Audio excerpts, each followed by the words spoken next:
Greetings and welcome to the Rock and Roll podcast. Check out this record.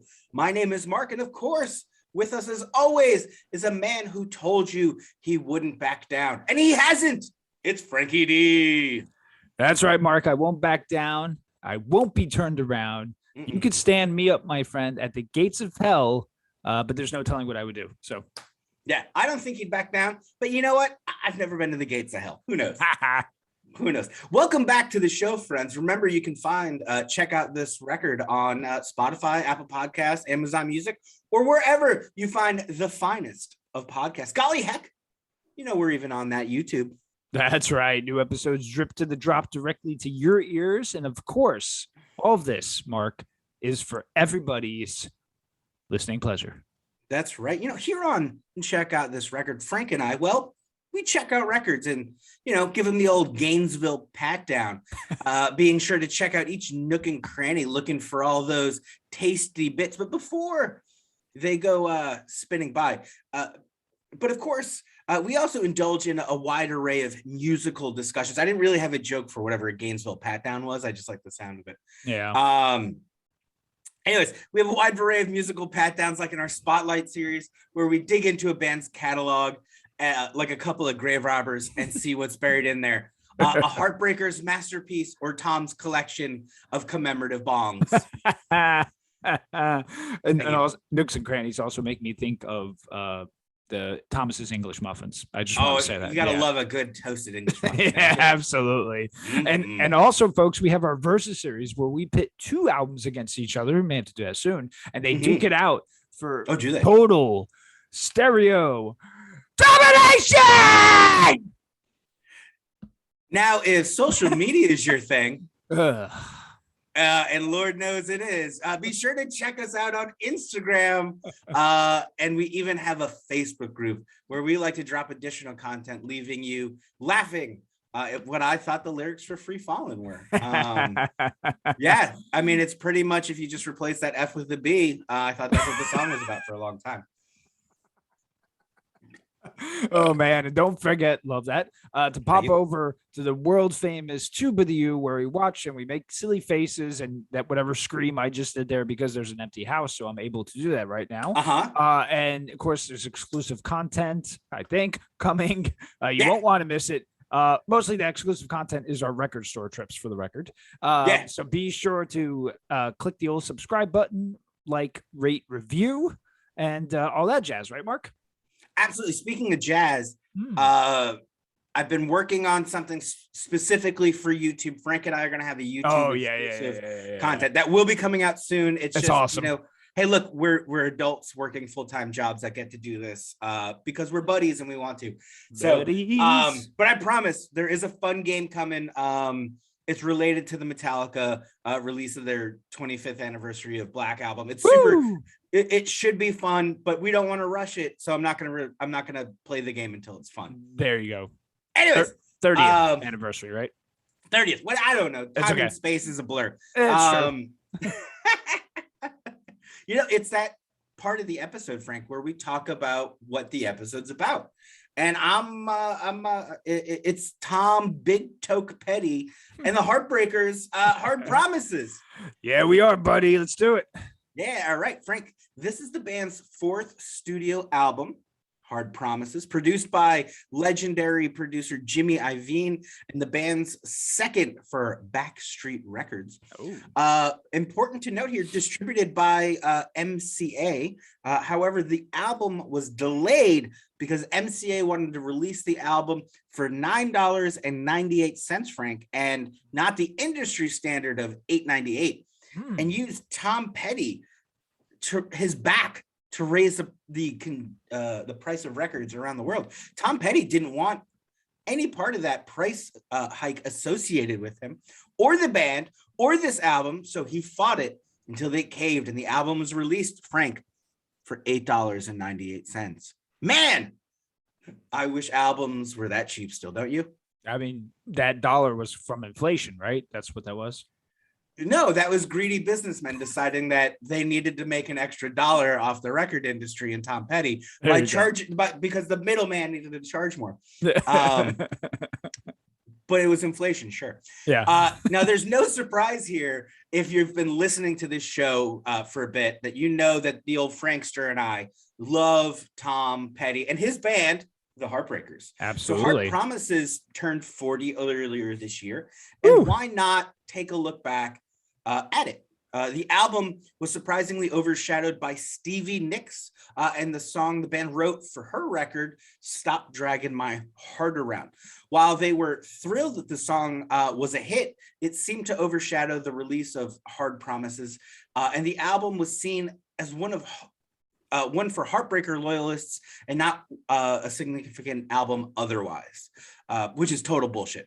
Yeah. At least upon release, Frank and I are about to polish this thing's knob here, like just totally, like the back of a spoon after I just made brownies. Like this thing's going to be clean. Frank, are you ready for some Hard Promises? Boy, am I. And listen, I particularly love follow-up albums to massively huge and impactful records. So we have Springsteen's Born to Run. It's great, but Darkness on the Edge of Town fascinates me as a record.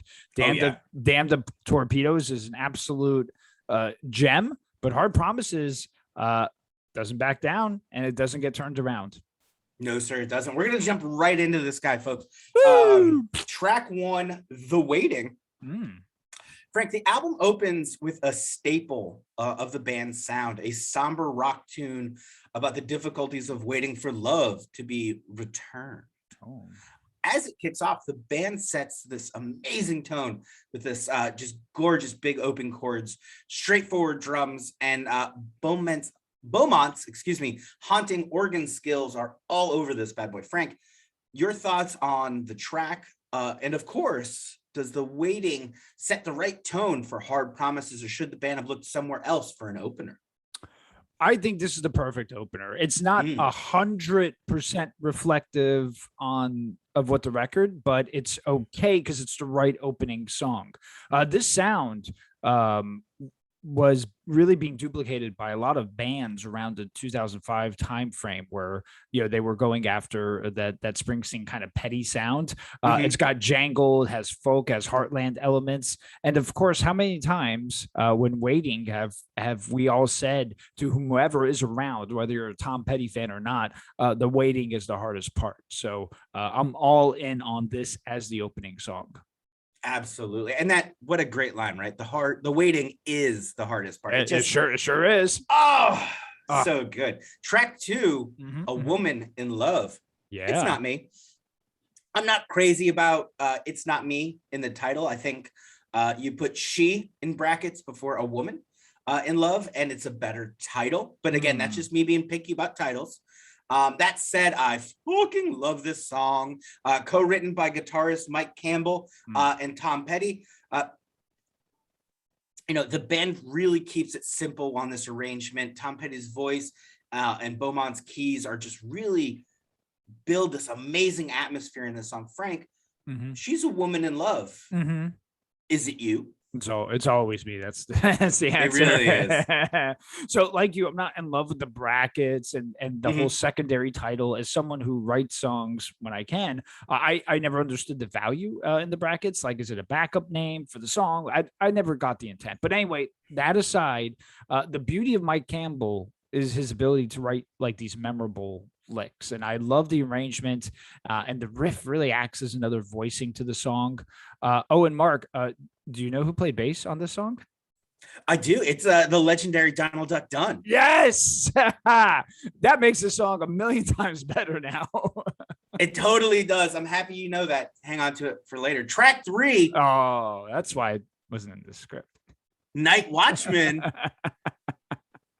We're switching it up a bit with this like kind of late 70s punk rock about having a job you could die for and only make minimum wage, and how he's worth more than that. Ladies and gentlemen, you're worth more than your job.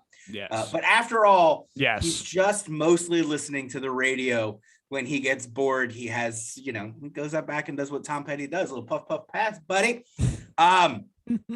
It's a fun track for me, but I worry without a little bit of a rock buffer from A Woman in Love to this song, this isn't as clean as I would like for it to be in this position in the album, Frank. Maybe not the closer. I don't think that this is a closing number, but I think this is a back half of the album kind of song. I think we need to build up here. But really, that's just me being picky about the tone of the record and has nothing to do with this track in particular. Mm-hmm. I think it's kind of a really fun track. I just wish it weren't here at the 3 spot. Frank, what do you think? What gig grabs you about being a night watchman? Wow. I mean, it's limited options, right? So, I mean, being a bouncer, right? That's probably, maybe that would be I think that'd be the most fun, actually. Right. Yeah, probably. At least you could stand up and get around. But anyway, listen, I'm okay with the placement of this, considering we just had 2 rockers. I really like the riff, but as it gives off like a really fun vibe. It's also a unique song based on the previous 3 records. So this could be one of those musical takeaways from the record, where if you listen to the first 4 records and you're trying to pick out what was something they were trying to go for, this could be one of those tracks. I mean, it's good. It's a great track for the record. Interesting. You got me thinking about this record totally different now. Oh, track 4, Something Big. Now, believe it or not, this song is not about Steve Ione creating the band's sound, which is big.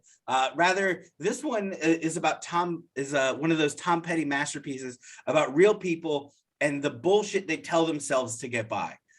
Even when they're doing what they know to be, something kind of bad and using a hotel, motel, Holiday Inn as a shady place for meeting. It's right. Was it about picking up a call girl and getting trashed with, or getting trashed with your drug dealer?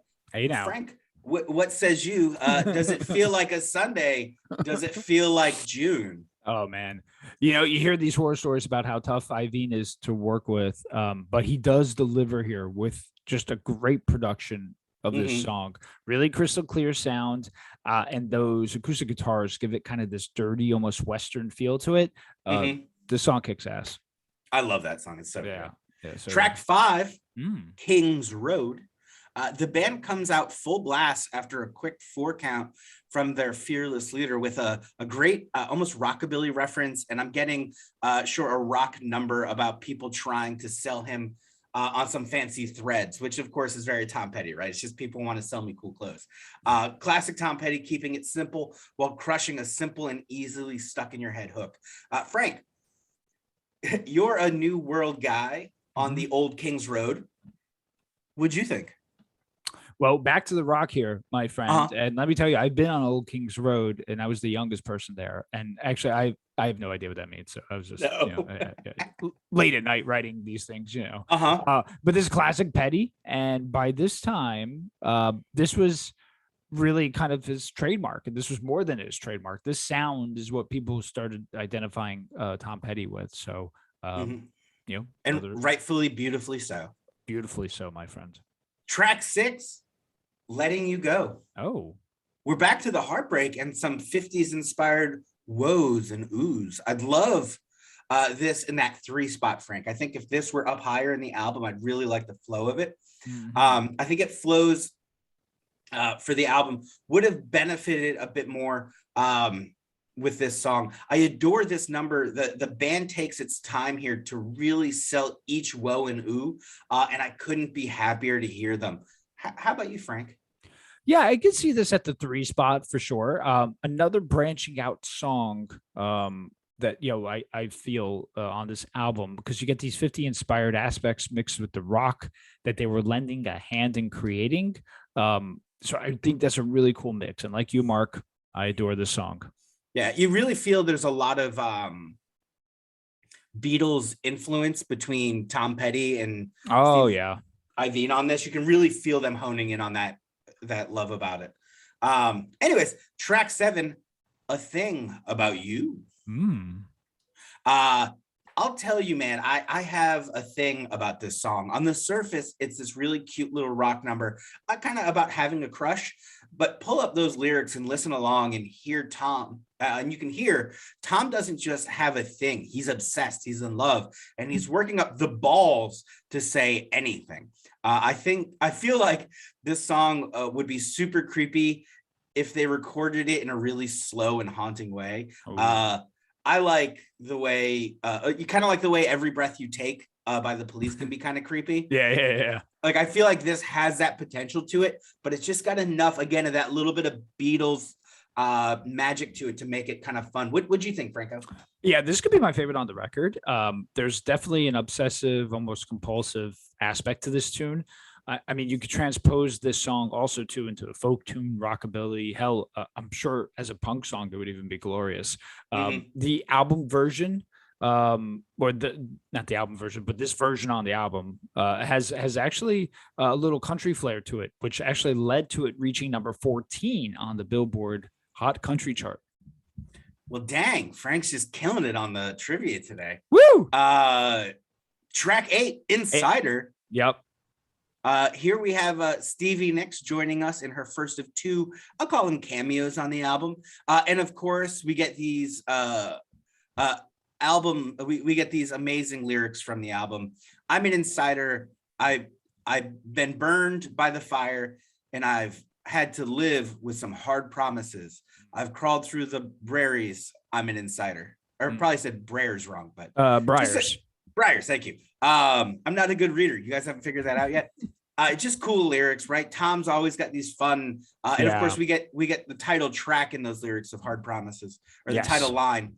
I'm not crazy about this track musically. It doesn't separate itself enough from The Waiting or Something Big. Maybe it's just because I don't like Fleetwood Mac or Stevie. And I'm being biased. I don't know. It's a little underwhelming of a track compared to the rest of this album.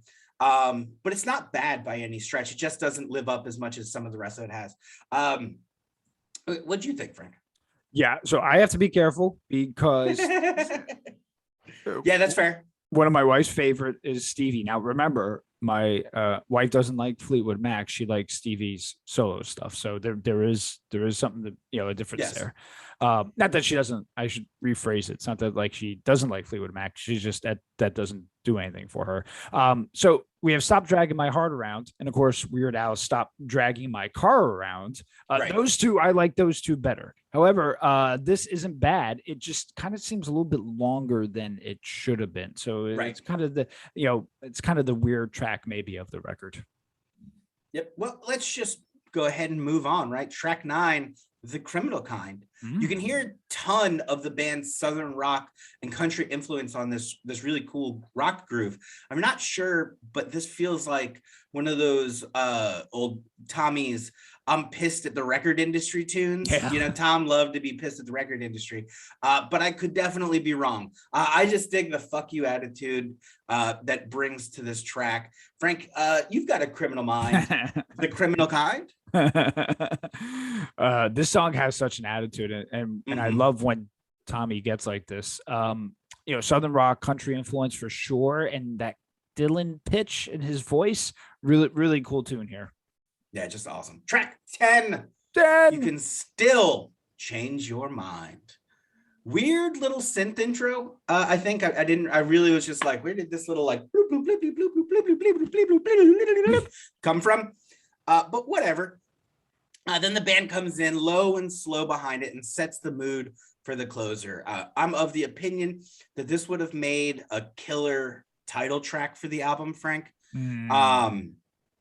But that's just me wanting to revise history, so don't worry too much about that, folks. I just adore the hopelessness of this song after the Heartbreakers early on. Stevie is just back on track. Stevie Nicks is back on this track with some backing vocals. I believe her sister as well, or her daughter. I'm not really sure who the other Nicks is involved in the singing. I'm not sure that it adds much either way, but it's a nice enough touch to the track. What'd you think of the album's closer, Frank? Yeah, I think it's fitting for this record. I mean, we're ending an album with, with there's hard in the title, obviously, of the album, but it's something completely opposite musically, right? So there's isolation on this tone, could very well maybe verify that meaning of Hard Promises. I don't know, just something I thought about. Stevie's vocals are hit or miss for me, but the real beauty here the background vocals. It's not like there's isolated lines where she's singing, but the real beauty for me is Petty and Campbell and that collaborative effort on a track like this. So yeah, absolutely. Yeah. Well, darn the torpedoes, Frank. That's the end of the record. Would you kick off with your final thoughts on Tom Petty and the Heartbreakers' Hard Promises? Yeah, I know on some lists of Tom Petty records, if they were to be ranked, that Hard Promises does fall on the higher tier side, but I still think it's overlooked due to the lack of known singles outside of The Waiting. This album rips, it really does, and it does something that's not easy, which is act as a proper follow-up to the previous record, which happens to be the staple in Tom Petty's catalog. It's a great length and has the right amount of tracks. I don't mind Stevie, and keep in mind she was also inserted a lot due to her relationship with Jimmy Iovine. Speaking of, he did a great job producing this record, so for me it's an 8 out of 10 record. Man, I just realized how many times I said Stevie Iovine instead of Jimmy Iovine. Oh, because I was thinking about Stevie Nicks and Jimmy Iovine. I mean, they were together during this time. Yeah. All right. So, hey, to them, I apologize. To our listeners, thanks for enjoying this ride with me, man. I really do adore this album. Easily one of the band's more underrated works. I agree with you, Frank. It's got a beautiful melancholy about it with gems of hope breaking through the sonic sadness of the album as only the Heartbreakers can do. I'd have liked to see Night Watchman 8th or 9th on the album, but overall, I think this speaks for the record speaks for itself. It's an amazing piece of work, the Heartbreakers, and of course Tom Petty's full careers that shouldn't be overlooked because this is just as a whole boy. I am so excited. I can't get any of the words right, Frank. I look, long story short, I agree with Frank. I think that this is one of those albums by a band. It's a great follow-up to Damn the Torpedoes. Damn the Torpedoes is so big. There's so much going on when you get this record and it's like a breath of fresh air because it feels a little lighter, but it feels just as intense and just as properly awesome as a Tom Petty album. 8 out of 10 for me. What can I tell you? Less Stevie Nicks as I always preferred. There you go. There you go. Yes. All right, Mark. So if I know you, and I do, I'm sure you have one of those fun little games for me. That's right. Oh, buddy, you know it. It's Tom Petty trivia. Yeah. Specifically, I did 5 questions about Hard Promises. This could be either really easy or really hard. I have a feeling. You ready? I have a feeling it's gonna be hard, but go ahead. Well, you probably got one already. Well, I think I know which one that is. Yeah. So, question 1. Most people think the biggest guest spot on Hard Promises is Stevie Nicks on Insider, and you can still change your mind.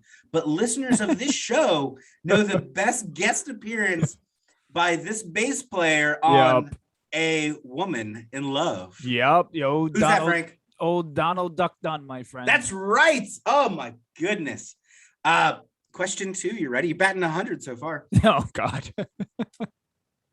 Given the pricing war Petty had taken on, this number was suggested as the title. This number was suggested as the title because of the pricing war the album was in.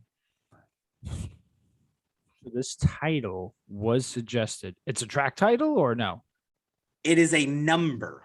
Oh, it's a number. This number was suggested as the album title because of the pricing war. Well, I mean, with the 998, which is what they wanted it to be. Incorrect. 898, which is what Tom Petty wanted it to be. Oh, I thought it was going to be a sarcastic. Well, it was sarcastic. You just went the wrong way with it. I just went the wrong way of the sarcasm. That's all right. Okay. There was another title suggested for the album, Beaumont's what? Beaumont's. The Waiting. Who's Beaumont? Beaumont is I don't know who's Beaumont, by the way. He's the keyboard player. Oh, the keyboard player. So what? The Waiting. No. It's not an album. It's not the name of a track. Oh, it's not the name of the track. No.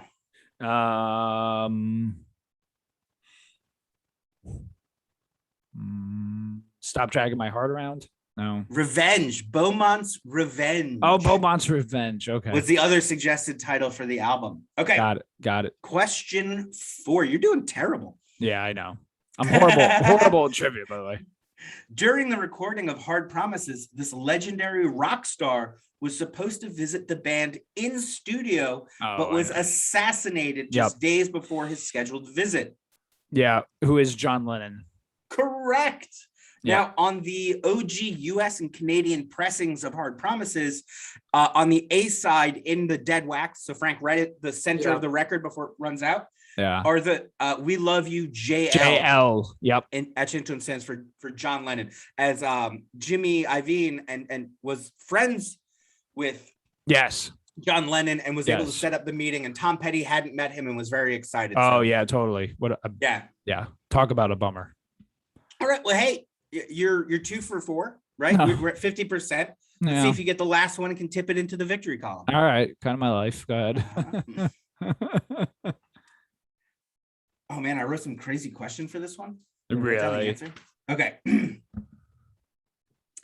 By the year's end of 1981, Hard Promises finished 28th on the Canadian albums charts and 49th on the US Billboard Pop Albums chart. Okay. What number? Oh, excuse me. It finally hit number 1 in only one country. What country was it? I forgot to write down the answer, so give me 1 second. Oh, okay. Good. So now I can think about it. Yeah, so it wasn't Canada. Right. It wasn't Canada. I mean, I don't think it was Canada. And it wasn't the US. Where was it? Let's see. I mean, right away, my mind, it's not a final answer, just talking it through. Thank you. Please keep going. Right away, my mind hits Europe. But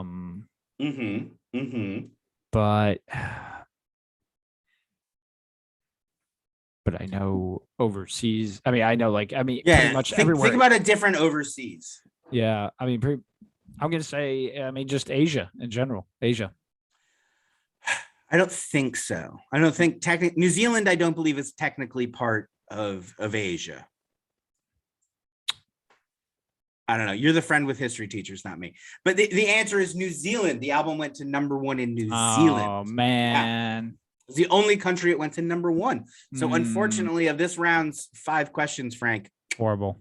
You only got 2, buddy. Horrible. Sorry, man. That's all right. I'm horrible at these things. Frankus, you're horrible. I'm horrible.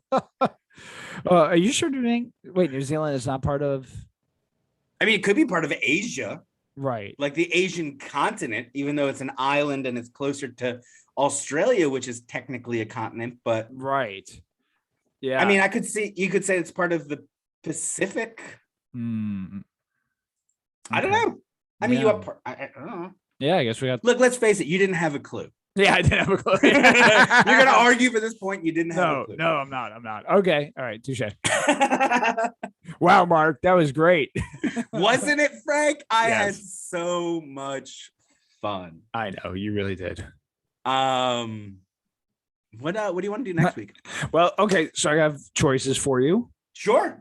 You have a total of 4. I've carried 2 over. And I've substituted with 2 new ones. So the first 2 I will tell you will be ones I already talked about, but I'm going to just refresh your memory. Okay. All right. So the first album this is the fourth studio album by an English singer-songwriter. And remember, this was voted um, in the year of 1979, the top album by The Village Voice. Mhm. Okay. So album of the year in 1979 by The Village Voice, English singer-songwriter. That one I've been telling you about for a couple of weeks. Mhm. The next one is the same. This is the lighthearted and upbeat yet sometimes serious-natured debut by a Canadian band known more for their massive late 90s hit and their TV theme song. Okay. All right. A new entry. All right. This band's controversial second album gave way to their temporary breakup in 1985. Now, this album is not available to stream, nor has it ever been released on CD. So the only way we can listen to this is on YouTube. This is that Bad Religion album, isn't it? Dang! Oh, I got one right. Okay, keep going. This wasn't a trivia. Sorry. Number 4. Number 4 is this 10th album is the first of 3 concept records by this singer-songwriter that explores a more lush soundscapes in the name of psychedelic folk. Oh, I mean, that's kind of right up my alley right now. Oh, hello. That was a 10th album. It's the third in a series of concept albums. No, it's the first in a series of 3 consecutive concept albums. But it's this person's 10th album. Yes. Or this group's 10th album. Yes. Person. I mean, you kind of gave me all like so much crap about that 79 folk album. That's like the Village Voice album of the year. That I feel like I should probably do that. I mean, you don't have to.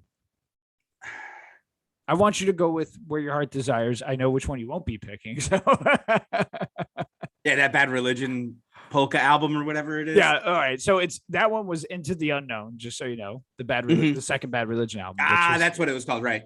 Which is like prog rock and stuff. I mean, I might just look that up for my own sake now. Yeah. I'm gonna go with option 4, the 10th album, the concept album. Oh, okay. So here we go. So this singer-songwriter, I've probably mentioned him to you before. I've even talked to him on social media at times. Damien Gerardo. Okay. Damien Gerardo. That's Jurado. The album is called Maricopa. All right. Maraquopa. Maricopa. This is the first of 3 albums. That's a story. There's obviously it's a concept. Before that, his records, he's on Sub Pop Records too. So very is this, when you say what is the name of the album? Maricopa with a Q.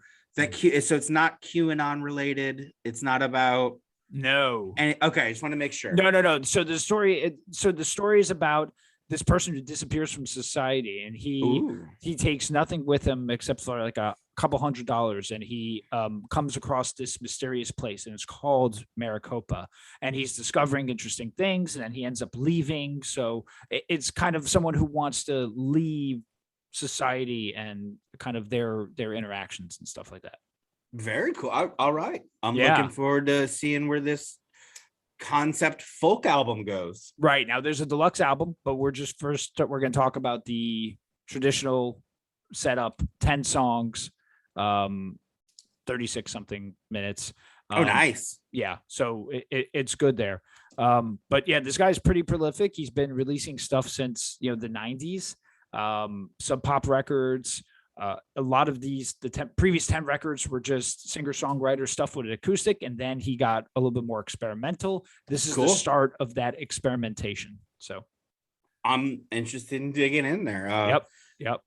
Talk to him online. Cool guy. Nice guy. I'm into it. Yeah. Cool. Cool, brother. Cool. So, yeah. What do you say we wrap it up? Yeah, we should do that. Yes. I forgot we were recording. Anyway, listen, it's going to be a good time. Thank you, everyone, for joining and listening. Remember to like, subscribe, rate, review, and be safe. Yeah. Hell yeah. It means the world to us that you guys, you listen all the way through. So thank you so much. Please keep those requests and those reviews coming. And wouldn't you say it with me now? Oh. Oh my. Oh hell yes. Oh. Bye-bye.